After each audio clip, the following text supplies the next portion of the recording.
فيلمنا بيبدأ مع برق بنزين اللي بيكون في حلبة سباق السيارات وبيعدي من السيارات بكل سرعة وخفة وبيمشي على الجدار وبيفضل يسابق لحد لما بيوصل للمركز الثالث وكينج المركز الأول وشينك المركز الثاني. والمعلق بيقول لنا إن برق بنزين وشينك وكينج متعادلين الموسم ده في النقط، واللي هيكسب السباق ده هيكسب كاس البستون أعظم كاس في العالم. وبنشوف بنزين وهو بيعدي من شينك وبيستفزه بكلامه، وشينك بيخبطه في ظهره وبيفقده السيطرة وبيخرج بره السباق، بس بنزين بيرجع السباق مرة تانية وبيكون المركز الأخير. وشينك بيخبط عربية تانية وبيفقد السيطرة عشان يعطل كل السيارات ويوقف بنزين، والعربيات كلها بتخبط في بعض وبنزين بيجري بسرعة عالية ومش بيخبط في أي عربية وبيطير في الهواء من وسط العربيات وبيرجع للمركز التالت تاني، والجمهور كله بيشجعه وبيرفض إنه يغير الكاوتشات عشان يقدر يفوز. وشانك وكينج بيغيروا كاوتشاتهم وبيرجعوا كلهم للسباق، وبنزين بيبقى في المركز الأول وبيروح يحط بنزين ومش بيرضى يغير الكاوتش وبيكون سابق الكل بلفة، وبيبقى في الجولة الأخيرة اللي هيكسب فيها السباق. وقبل ما يوصل لخط النهاية الكاوتشتين اللي ورا بيفرقعوا وشينك وكينج بيجروا بسرعة عشان يوصلوا له وبيعدوا هما التلاتة من خط النهاية،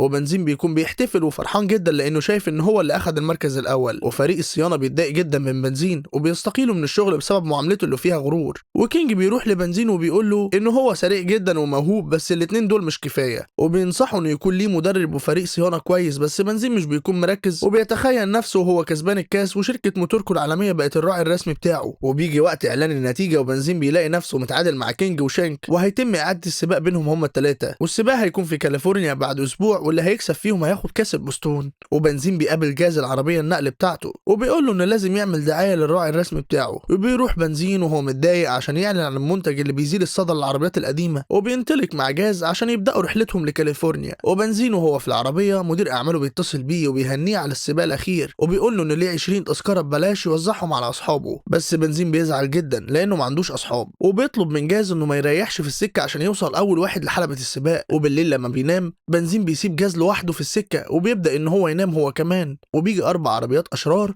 بيبداوا انهم يشغلوا مزيكا هاديه لجاز وبيخلوه ينام، وبيزقوا لبعض لحد لما بيفتح الباب الخلفي اللي فيه بنزين، وفجاه واحد منهم بيعمل صوت عالي جدا وجاز بيصحى وبنزين بيقع وبيتقفل الباب وبيكمل من غيره. وبنزين بيصحى بيلاقي نفسه في نص الطريق السريع وبيتفادى العربيات وبيجري بسرعه عشان يلحق جاز اللي سابه من غير ما يحس، وبيعدي من طريق جانبي وبيشوف عربيه بعيده وبيعدي القطر اللي بيكون جاي بسرعه عاليه جدا، وبيروح للعربيه وبيتفاجئ انه مش جاز، وبيلف بسرعه وبيدخل من طريق تاني عشان يطلعه للطريق السريع، والشرطي بيشوفه وبيجري وراه، وعشان هو عجوز مش بيقدر يجري بسرعه فبيطلع صوت عالي جدا، وبنزين بيفكر انه بيتضرب عليه نار، وبيوصل وهو بيجري القريه وبيقطع الاسلاك وبيجري بيها وبيدمر كل حاجه قدامه، والاسلاك بتتعلق في تمثال حديد وبيشده من مكانه وبيجري بيه، والتمثال بيكون فيه سن مدبب وبيدمر الطريق كله، وبيحاول يهرب بس الاسلاك بتكون مشدوده وبترجع التمثال لمكانه، والشرطي بيقبض عليه. وبنشوف جاز اللي مصدوم ومع الصحفيين بسبب اختفاء برق بنزين، والخبر بينتشر في كل انحاء العالم، وبرق بنزين بيفوق وبيلاقي نفسه متكلبش ومحبوس، وماطم بيعرفه بنفسه وبيقول له انه هيتحاكم بسبب انه بوظ القريه بتاعتهم اللي اسمها نجع الريداتير، وبنزين بيقول له انه لازم يخرج بسرعه ويروح لكاليفورنيا عشان يلحق السباق، والشرطي بيجي وبيخلي ماطم يسحب بنزين عشان ميعاد المحكمه،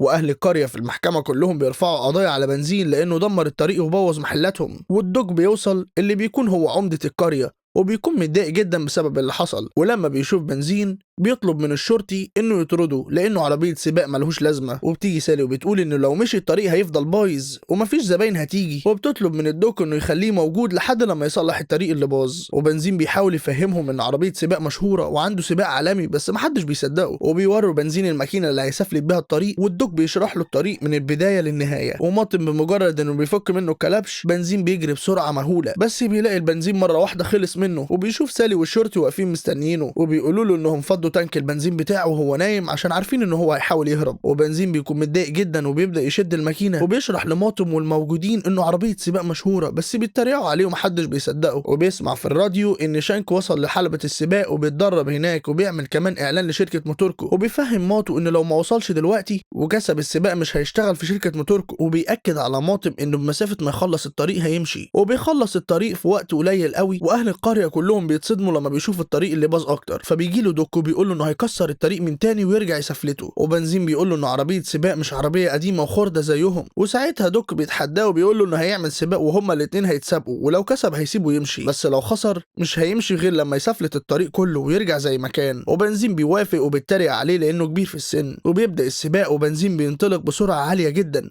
ودوك ما بيتحركش من مكانه نهائي، وبيطلب من ماطم انه يجي معاه عشان هيحتاجه. وبنزين بيكون بيجري بسرعه جدا وبياخد الملف مع التراب وبيفقد السيطره وبيقع من المنحدر على الصبار، وبيجي دوك وماطم وبيسحبوه بالخطاف وبيكون خسر السباق. وبنزين بيكمل تكسير في الطريق وهو متعصب بسبب ان الوقت بيعدي ودوك كمان بيتريق عليه. والصبح اهل القريه بيصحوا وبيتفاجئوا بالطريق اللي لسه متسفلت ورجع جديد تاني. وفي الوقت ده بيكون بنزين بيلف في الحلبة اللي خسر فيها وبرضه عمال يفشل. وبيجي له دوك وبيقول له لما يفرمل بالاربع عجلات، وبيقول له لو فرمل ولف شمال هيجي يمين، ولو فرمل ولف يمين هيجي شمال. وبنزين بيتريق عليه وبيمشي، وفعلا لما بيجي يلف يمين وهو مفرمل بيتحدف شمال وبيقع في الصبار. والشرطي بيروح لماطم وبيقول له انه هيحرس بنزين، وبيقول له ان التانك بتاعه ما فيهوش بنزين كفايه يطلعه على الطريق السريع. وبنزين بيكون متنرفز جدا وهو بيسفلت باقي الطريق بسبب ان كلام دوك طلع صح. وسالي بتطلب من المطافي انه ينضفه من التراب والصبار اللي في كل حته فيه، وبتشكره سالي عشان رجع الطريق احسن من الاول، وبتعزمه انه يبات في الفندق عندها الليله، وبيشكرها هو كمان عشان طريقتها بقت لطيفه معاه. وماطم بيجي البنزين وبيقول له انه مسؤول عن حراسته النهارده، وبيقول له انه هيوديه المكان يسليهم طول الليل. وبيروحوا هما الاتنين لمزرعه جرارات، وماطم بيروح في وش جرار وبيزمر وبيقلبه على ظهره. ولما الدور بيجي على بنزين بيعمل صوت عالي جدا وبيقلب كل الجرارات على ظهرهم، وبيصحى جرار كبير جدا وبيبدا انه يطاردهم، وبيجروا بسرعه جدا. وقبل ما الجرار يهجم عليهم بيخرجوا بره المزرعه وبيرجعوا للقريه في اخر لحظه. وفي الطريق ماطم بيقول لبنزين انه احسن واحد يقدر يسوق بظهره، وبيلف القريه كلها بظهره بسرعه وبدون ما يخبط في اي حاجه. بنزين بيقول له انه لو كسب السباق شركه موتوركو هترعاه، ودي شركه كبيره عندهم طيارات هليكوبتر وعربيات كتير جدا. وماطم بيطلب منه انه لو كسب يركبه طياره هليكوبتر، وبيقول له انه بقى اعز صديق ليه وبيمشي. وبنزين بيفرح جدا وبيقرر انه يركب ماطم الطياره، وبيروح على الفندق وبيقابل سالي وبترحب بيه جدا، وبتقول له انها سمعته وهو بيتكلم مع ماطم ان هيركبه هليكوبتر، وبتساله انه فعلا هيعمل كده ولا بمجرد ما يمشي من هنا هينساهم. وبنزين بيقول لها انه لو كسب السباق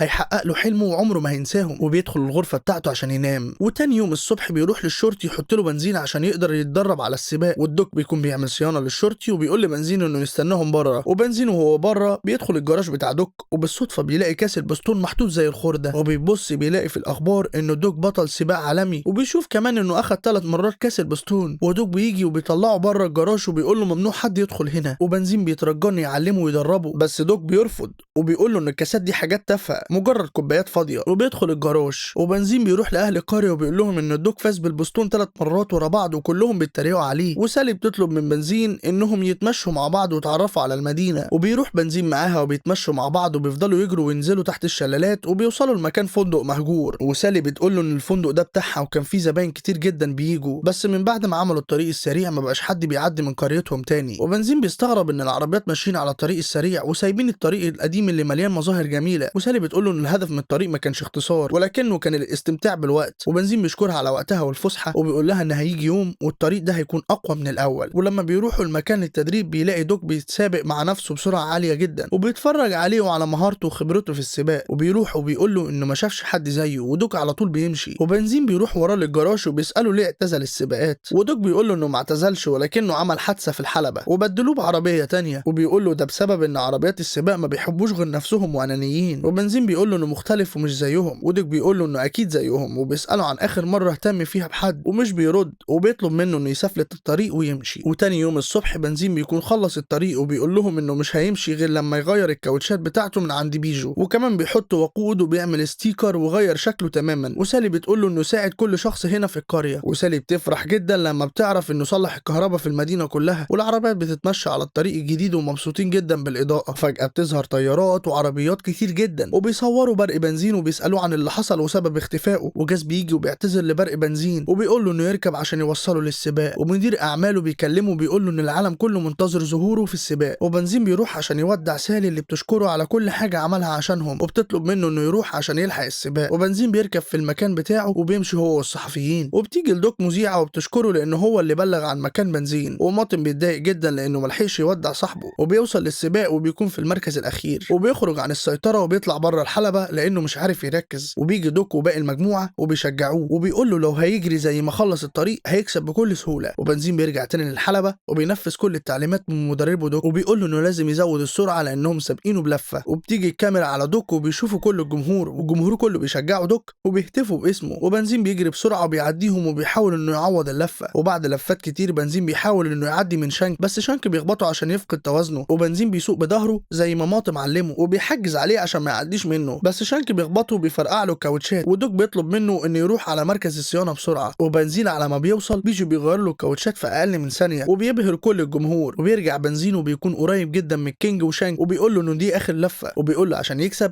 لازم ياخد اللفه الاخيره دي على الضيق، وبيعدي من شانج اللي بيخبطه عشان يفقد توازنه، وبالفعل بيفقد توازنه. قبل ما يفقد السيطره بيفتكر كلام دوك وبيرجع للحلبه وبيكون المركز الاول، وشانك ساعتها بيخبط الكينج وبيفقدوا السيطره وبيتدمر بالكامل. ولما بنزين بيشوف اللي حصل للكينج بيفتكر المشهد اللي كان فيه دوك زمان وبيفرمل على اخر لحظه، وشانك بيعدي وبيكسب. وبنزين بيرجع للكينج وبيزقه وبيقول له انه لازم يكمل اخر سباق ليه مهما حصل، والكينج بيقول له انه كده خسر بسببه كاس البستون. وبنزين بيقول له ان في حد قبل كده قال له ان الكاس ده عباره عن كوبايات فاضيه، وبيعدي بيه خط النهايه والجمهور كله بيشجعه بيهتف باسمه. ومدير شركه موتوركو بيروح لبنزين وبيهنيه على الشجاعه بتاعته، وبيقول له ان عاوزه يكون الوجه الجديد للشركه. وبنزين بيشكره جدا وبيقول له انه مش هيتخلى عن شركه مزيل الصدى اللي عملوا منه متسابق كبير. وبيرجع بنزين لنجا ريداتير وبيقابل سالي وبيخلي ماطم يجرب الهليكوبتر. وفي النهايه لو عجبك الفيديو ما تنساش تدعمنا بلايك واشتراك عشان نستمر في كل جديد. انا احمد ويلة، واللي كتب السكريبت ده القائد محمد عوض.